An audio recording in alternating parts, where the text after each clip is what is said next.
Pasca sidang pra-peradilan Raffi ditolak, pihak Raffi dilanda kesedihan. Benarkah Raffi kecewa setelah kabar ini sampai ke telinganya? Bagaimana dengan ibunda Raffi sendiri? Dan benarkah kabar tentang Raffi yang menangis saat ditahan BNN? Sidang pra-peradilan telah berakhir dengan kesedihan di pihak Raffi. Tapi apa yang membuat tim kuasa hukum Raffi tidak pesimis? Bagaimana kekecewaan yang muncul dari para sahabat Raffi?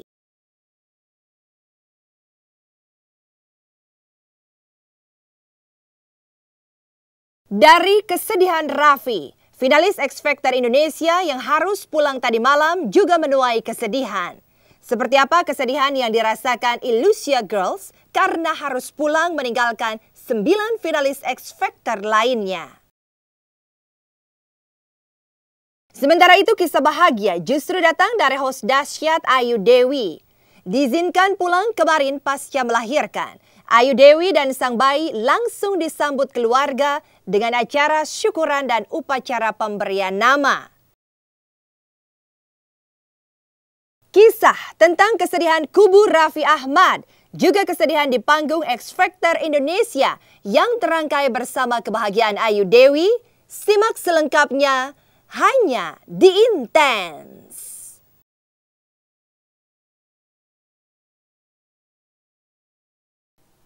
Apa kabar pemirsa? Selama 1 jam, saya Mila Rahmawati akan hadir di hadapan Anda dalam Intens. Menyajikan kabar terkini, terpercaya, teraktual dari sebuah peristiwa secara intens.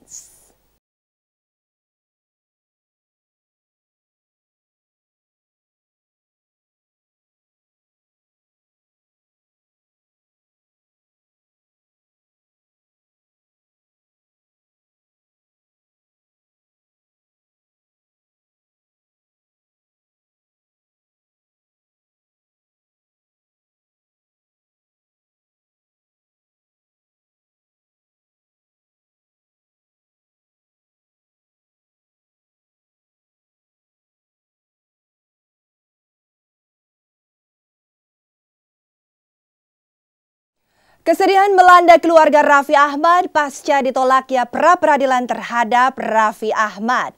Kekecewaan juga muncul dari Raffi yang sedang berada di dalam pusat rehabilitasi Lido. Benarkah Amika Nita, ibunda Raffi, hanya bisa menangis dan terus menangis? Benarkah pula saat ditahan dulu, Raffi pernah menangis dan meminta untuk tidak ditahan BNN?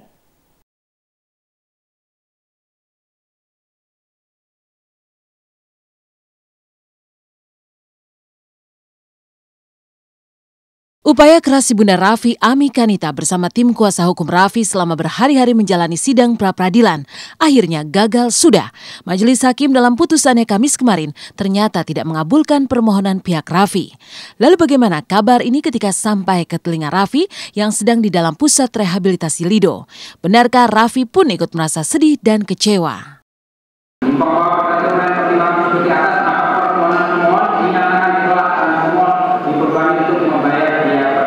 Dan pasal 82 Undang-Undang 48 Demikianlah diputuskan oleh Komisi Disiplin Legislatif Hakim Pengadilan Negeri Jakarta Timur yang diucapkan dalam sidang yang umum pada Kamis tanggal 14 Maret 2013 dengan dibantu oleh Menteri Indrawati Azhar sebagai Pangkat Pengadilan Negeri Jakarta Timur diadili para pemohon maupun kuasa.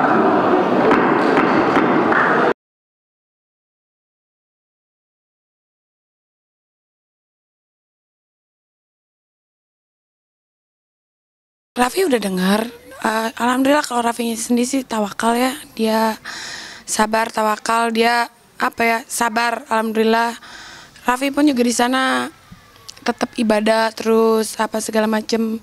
Kita keluarga cuma support supaya berdoa sama Tuhan. Kita kan keluarga pun juga terus berjuang buat Raffi. Untuk ini pun juga kemarin kan pra-peradilan. Salah satu upaya keluarga untuk berjuang untuk keadilan Raffi, untuk menegakkan keadilan buat Raffi, karena Raffi kan negatif gitu. Raffi tidak pernah bisa menunjukkan dia sedih, dia marah, itu tidak bisa menunjukkan. Tapi dia selalu katakan, "Bang, maju terus. Saya berharap Abang tetap membantu untuk memperjuangkan hak-hak saya." Pendukung.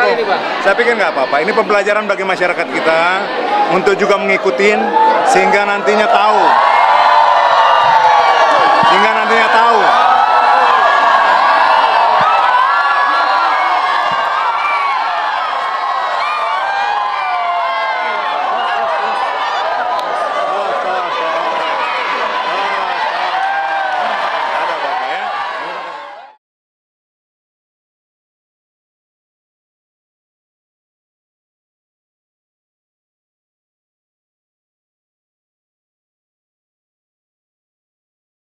Upaya keras pihak Raffi tampaknya memang tidak cukup berhasil meyakinkan majelis hakim.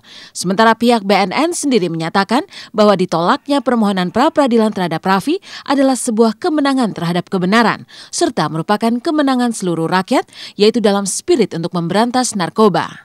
Bahwa kita mesti mengapresiasi kepada putusan yang sudah dibacakan tadi, dengan segala macam pertimbangan, dengan segala macam argumentasi yang sudah begitu banyak kita dengar bersama-sama. Yang penting adalah kita ingat bahwa kemenangan ataupun ditolaknya pra-peradilan itu adalah kemenangan kebenaran, kemenangan seluruh rakyat Indonesia. Kalau kita kalah, itu kekalahan juga kekalahan seluruh rakyat. Semangat memberantas narkoba nggak boleh hilang dari setiap warga negara. Permohonan pra-peradilan yang ditolak tampaknya menjadi kesedihan yang memang harus dihadapi pihak Raffi sekarang.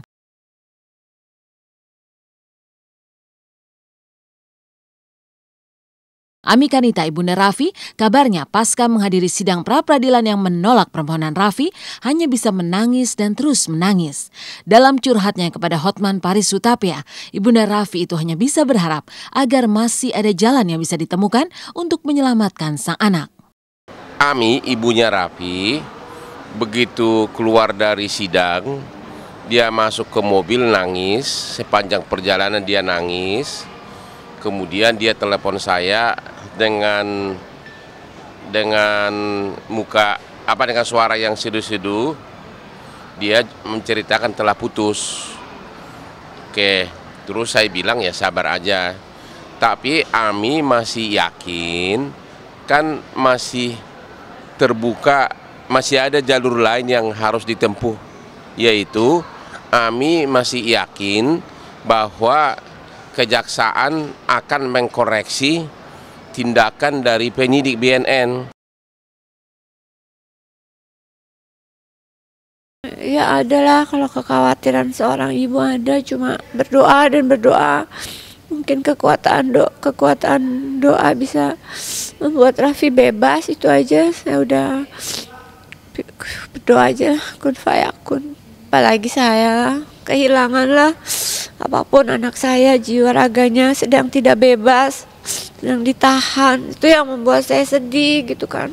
Kalau Raffinya berbesar hati, tapi kalau untuk ibu betul-betul sedih banget gitu, kayak tertusuk-tusuk hati saya.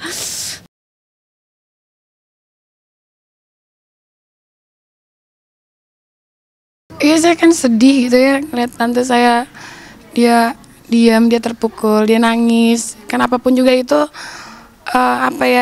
seorang ibu gitu ya, dia mendengar bahwa segala upayanya dia itu ini ditolak, ya pastilah kecewa besar ya. Ibu mana yang tidak sedih? Adil itu relatif. Adil itu relatif, ya. Yang adil di sini adalah hukum itu sendiri. Nah, hakim dalam membuat pertimbangan pun berdasarkan bukti-bukti. Apa semua disajikan, bukti dari pemohon, dari termohon, semua diuraikan dengan baik.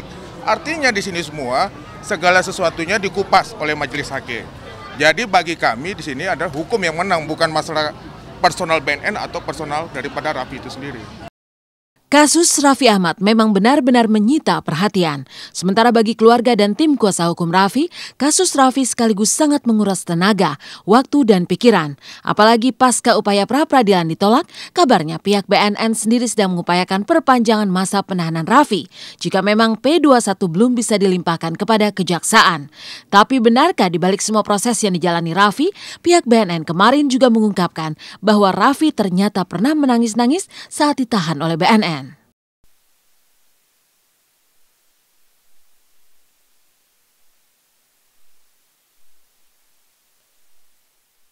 dari segi kewenangan penyidik. Bisa direhab, bisa ditahan. Dia statusnya kan ditahan 20 hari. Artinya bisa ditempatkan di rumah tahanan. Raffi pernah dicoba itu karena waktu itu gonjang-ganjing pernah dimasukin di tahanan di belakang 3 jam. Kemudian nangis-nangis teriak-teriak. Itu yang jadi pertimbangan bahwa kasihan terhadap anak muda gitu ini, ya kan? Marilah dirujuk ke RSKU untuk kemudian diperiksa di asesmen. Nah, berdasarkan asesmen dari RSKU, kita menghargai itu, makanya kita lanjutkan kita rehab. Kita nggak pergunakan kewenangan kita untuk menahan dia, menempatkan dia di rumah tahanan. Sangat bisa dan sangat beralasan kalau BNN mau menempatkan Raffi di rumah tahanan, tapi itu kita nggak lakukan. Meskipun ditolak permohonannya pada sidang pra-peradilan, tim kuasa hukum Raffi dan juga keluarga Raffi tetap yakin dan optimis bahwa masih ada jalan untuk menyelamatkan nasib Raffi. Apa yang membuat pihak Raffi yakin bisa menyelamatkan Raffi? Benarkah pihak BNN siap meladeni perjuangan pihak Raffi? Lalu seperti apa kekecewaan yang dirasakan sahabat-sahabat Raffi melihat kasus Raffi yang ternyata belum juga selesai? Simak hanya di Intens setelah jeda berikut. Kita MDM akan malam ini, kita akan uji. Kalah dari sidang pra-peradilan, tim kuasa hukum Raffi yang diketuai oleh Hotma Sitompul ternyata tidak pesimis untuk tetap memperjuangkan nasib Raffi Ahmad. Apa yang membuat tim kuasa hukum Raffi tidak menyerah dan tetap gigih? Adakah langkah yang sudah disiapkan oleh kubu Raffi? Lalu bagaimana dengan kesiapan BNN untuk meladeni upaya pihak Raffi? Seperti apa pula kekecewaan yang datang dari para sahabat Raffi?